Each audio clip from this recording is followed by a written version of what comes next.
Praise the lord. ఈరోజు దేవుని వాగ్దానం ఇర్మియా గ్రంథం 33వ అధ్యాయం 3వ వచనం.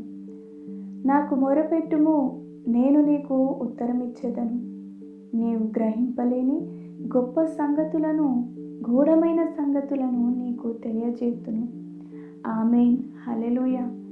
నా ప్రియ సహోదరి సహోదరా, యూదా రాజైన యెహోయాకీము పరిపాలనా కాలంలో ఇర్మియా ప్రవక్త జీవితంలో నెరవేర్చబడిన వాగ్దానం ఇది. యూదా రాజ్యము, ఇశ్రాయేల్ రాజ్యము పూర్తిగా దేవుని మహాకోపానికి గురైనప్పుడు, ఒక్క జీవరాశి కూడా ప్రాణాలతో లేకుండానట్లు పాడైపోయిన పరిస్థితి ఉన్నప్పుడు ఇర్మియా దేవునికి తన ప్రజల విషయమై మొరపెట్టగా, దేవుడు ఎవరికీ తెలియని గొప్ప సంగతిని ఇర్మియాకు బయలుపరిచెను.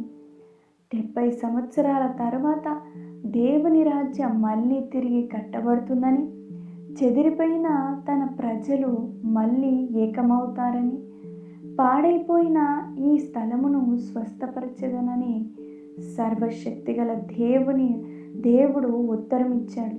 హల్లెలూయా.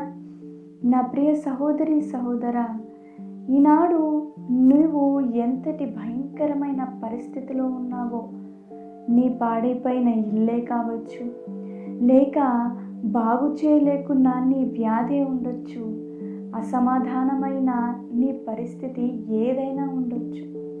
భారముగా ఉందా? వేదనలో ఉన్నావా?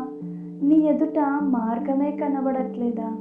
ఇదిగో దేవుని వాక్యం సెలవిస్తుంది, ఆపత్కాలమున నీవు నన్ను గూర్చి మొరపెట్టుము, నేను నిన్ను విడిపించెదను, నీవు నన్ను మహిమపరచెదవు. దేవుడు మన స్థితిని మహిమకరంగా మారుస్తాడు. ఆమేన్. హల్లెలూయా. అతడు నాకు మొరపెట్టగా నేను అతనికి ఉత్తరమిచ్చేదను. శ్రమల్లో నేను అతనికి తోడై ఉండేదను. అతన్ని విడిపించి అతన్ని గొప్ప చేసేదను.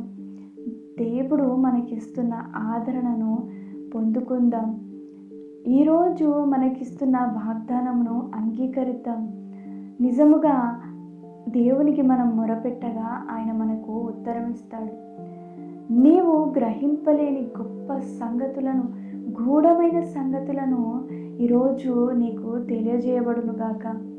దేవుడు మీకు తోడై ఉండునుగాక. ఆమేన్.